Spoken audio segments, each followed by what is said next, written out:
Halo semuanya, di sini kita akan membahas 3 media pembelajaran.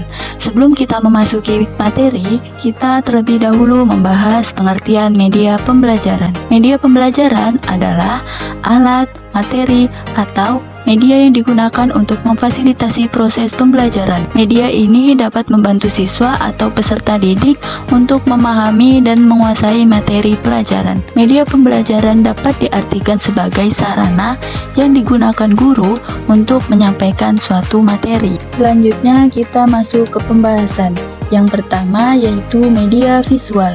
Media pembelajaran visual adalah media yang hanya mengandalkan indera penglihatan. Jenis media pembelajaran visual menampilkan materialnya dengan menggunakan alat proyeksi atau proyektor. Pesan yang disampaikan dituangkan ke dalam bentuk-bentuk visual. Macam-macam media pembelajaran visual ini dibedakan menjadi 2, yaitu media visual diam dan media visual gerak. Yang pertama, media visual diam. Contohnya, foto, ilustrasi, flashcard, OHP, grafik, bagan, diagram, poster, peta, dan lain-lain. Yang kedua, media visual gerak.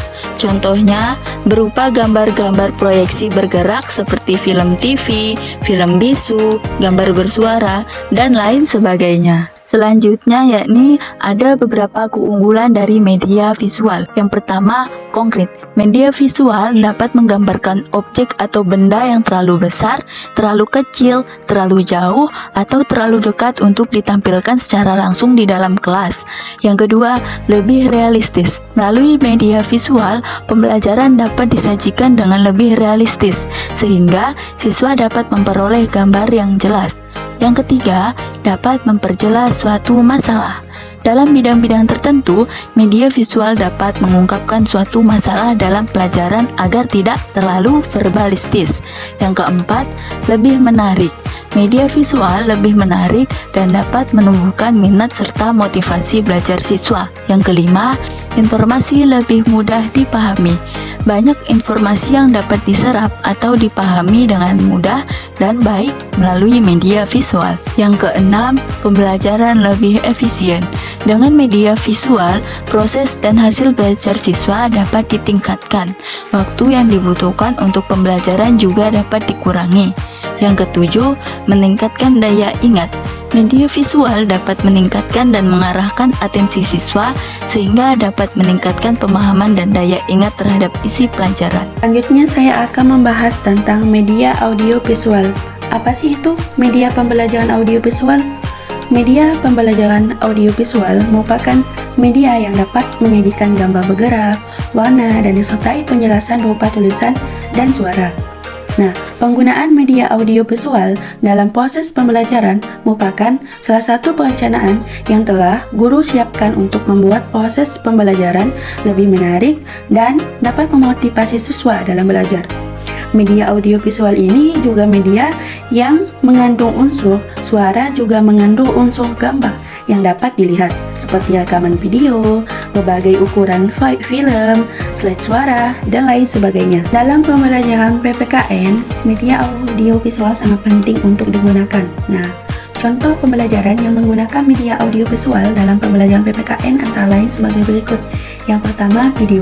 Video dapat menyampaikan informasi dengan cara yang visual dinamis, video pendek, presentasi animasi, dan materi pembelajaran berbasis video populer digunakan oleh pendidik. Yang kedua, podcast. Rekaman audio yang berisi diskusi, ceramah, wawancara, atau konten edukatif lainnya yang bisa didengarkan oleh peserta didik. Yang ketiga, presentasi audiovisual. Nah, penggunaan slide presentasi seperti PowerPoint yang dilengkapi dengan narasi suara untuk memberikan informasi. Yang keempat yaitu animasi edukatif. Animasi yang diciptakan khusus untuk menjelaskan konsep-konsep atau menggambarkan proses-proses tertentu. Dan yang terakhir yaitu audiobook. Buku yang diubah menjadi rekaman audio memungkinkan pendengar untuk belajar sambil mendengarkan. Dalam pembelajaran PPKN, media audio visual juga memiliki kelebihan. Kelebihannya antara lain sebagai berikut. Yang pertama, mempermudah pemahaman konsep.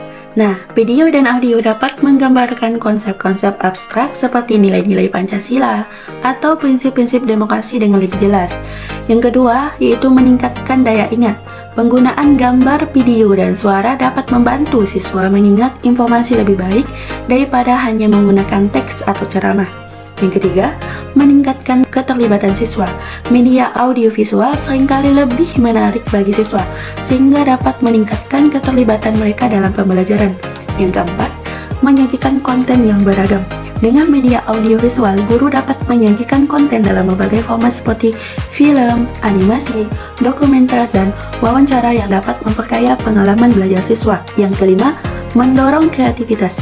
Siswa dapat diminta untuk membuat proyek-proyek kreatif seperti video presentasi atau podcast tentang konsep-konsep PPKN yang dapat meningkatkan pemahaman mereka sambil mengembangkan keterampilan kreatif.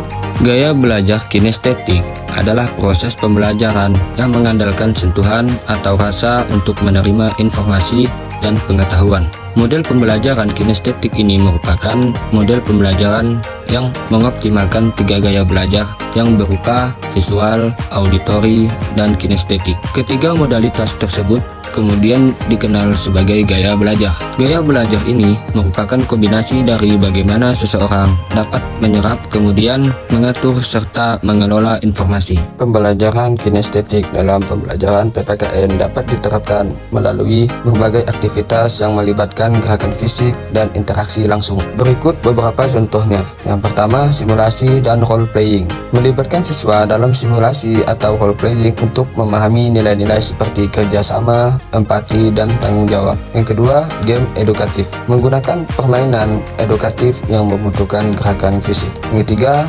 proyek kolaboratif. Membuat proyek kolaboratif yang melibatkan aktivitas fisik seperti membuat moral tentang nilai-nilai karakter atau bekerja dalam tim. Yang keempat, eksperimen dan praktikum. Melakukan eksperimen atau praktikum yang melibatkan aktivitas fisik. Yang kelima, kegiatan luar ruangan. Mengadakan kegiatan luar ruangan seperti hiking, berkemah, atau kegiatan sosial. Yang keenam, senam atau olahraga tematik. Menggunakan senam atau olahraga yang dirancang khusus untuk mengajarkan disiplin dan kerjasama. Berikut beberapa kelebihan pembelajaran kinestetik. Yang pertama, mudah mengingat hal yang ia sentuh atau lakukan. Yang kedua, memiliki minat terhadap aktivitas atau permainan fisik. Yang ketiga, dapat membayangkan informasi berdasarkan aktivitas yang mereka lakukan.